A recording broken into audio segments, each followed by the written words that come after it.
Little Red Riding Hood. I'm not afraid of the big bad wolf. No, sir, because I'm the biggest and I'm the baddest. And I'm the baddest motherfucker in the woods, man. Yeah, that's right. Ain't nobody got nothing on me, man. I've been doing the 2-day split workout program from Natural Gallant Bodybuilding. You dig? You dig, man? I got this program down, man. I can barely even walk through the woods without banging into because my lats are so big, man. Yeah, that's how it goes, man. Yeah, you just got to do a couple workout programs. Just got to do a couple sets. You know what I'm saying? And then after you got that down, man, you're going to grow and you're going to be bigger than the forest sometime, man. You're going to create your own trail, man. You know what I'm saying? You're going to create your own trail, man. You ain't going to follow somebody else's trail, man. Hey, look at this. Hey, thing got my way, man. I just kick shit out of it. That's what I do. I just make my own trail. That's right. I'm just going to kick the crap out of everything get to my way. That's right, man. Train the muscles, not the joints.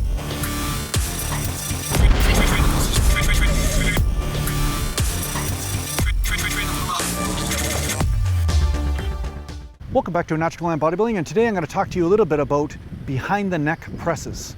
Mountain. So today I'm going to talk to you about behind the neck presses and why I rarely do them, but at the same time I'm going to talk about them as an effective movement, which might surprise you, seeing as you don't see me do them a lot. Now, there's a few different reasons for this, but I'm going to talk to you a little bit about what to do if you are using behind the neck presses in your routine. Now,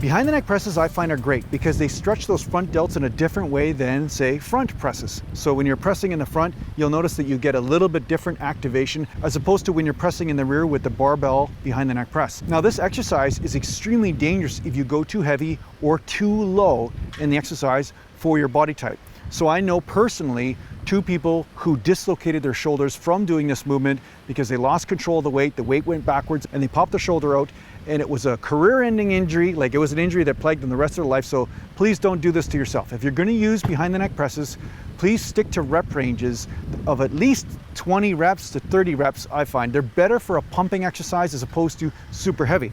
Now, I've seen some people go super heavy, but just as a general rule, because I'm talking to everybody here, let's just say that's a good rule to stick to, generally speaking. Can I say generally one more time? I should say generally. I should say generally more often. Mini mountain. Generally more times.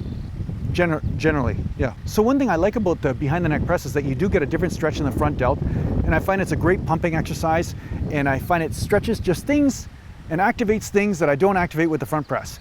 But because I dislocated my shoulder in hockey years ago, I don't have a labrum here. There's no pain or anything, but it's not necessarily a great movement for my shoulder, especially if I'm going to be going heavy, because, you know, if I go too extreme in the range of motion, I might end up popping my shoulder out again, and we don't want to do that because that kind of hurts. So that is one of the main reasons why I don't do a lot of behind the neck press. Now, I do play around with it from time to time with super lightweight just to get a stretch and to activate different areas and to just stimulate different areas. That's what we're doing in bodybuilding, right? You're always trying to stimulate different muscles and grow in different ways. And sometimes by stretching one part, you actually rehabilitate another. You know, that's just how it works. So I'm always careful. And even back in the day, when I was using behind the neck presses regularly, I would only do heavy weight with the front presses, and then I would pump out reps with the behind the neck. That's one thing that I would recommend for most people. If you're gonna do super heavy weight, like 5 rep set, 6 rep set, stick to the front presses. And then if you're gonna be doing some behind the neck press, then just stay lighter, right? Because when you're externally rotating the shoulders, that's when your shoulder is at risk to pop out, especially if it just flings backwards or something. Because I know a couple guys, they were getting spotted when they're doing behind the neck press, and their spotter was not paying attention or looking at some girl in the gym or something like that, and then before you know it, they just, you know, lost control of the weight, and that was it, snapola, right? Do I think you should incorporate these presses in your routine? Yes, I do. Just be careful not to go too low. So this is the other thing I want to talk to you about. I always went to the little bump in the back of my head just the middle of the ears, that's where I lowered the bar. But I see some guys that come all the way down, touch the back of their neck, and then come up again. Now, for some people, that might be too extreme a range of motion. And like I said, this is a challenging range of motion for people, and it is harder on the joint.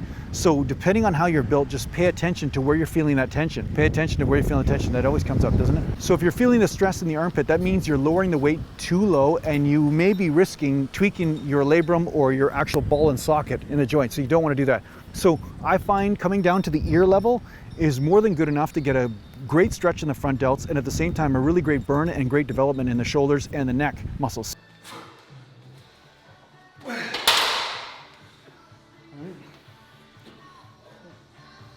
Biceps look like potatoes after they get a pump. Look at the potatoes, they go just like, you lose all muscle tone. So don't pump your biceps up before you step on stage. There's a pro tip right there. Pro tip. Your width may be a little bit wider or narrower, but it's going to be wider than your front press. Most likely you're going to have to go a little bit wider than your front press, and that's pretty much it. Now, because I don't have a seated press at home, I'm doing these standing up, which is going to force you to be in a more vertical position, which I don't mind. I don't really mind that with behind the neck press, so I've been doing that in my garage at home and having a good time just stretching those puppies out. Be careful when it comes down to behind the neck press, but you don't have to discard them altogether. Just experiment with them a little bit and see what kind of results you get. So I hope this helps you out in your training. Thanks a lot for watching. If you need to get a hold of me, just go to naturalgallantbodybuilding.com, and thanks to the patron supporters, and take care for now. Mountain. Gallant!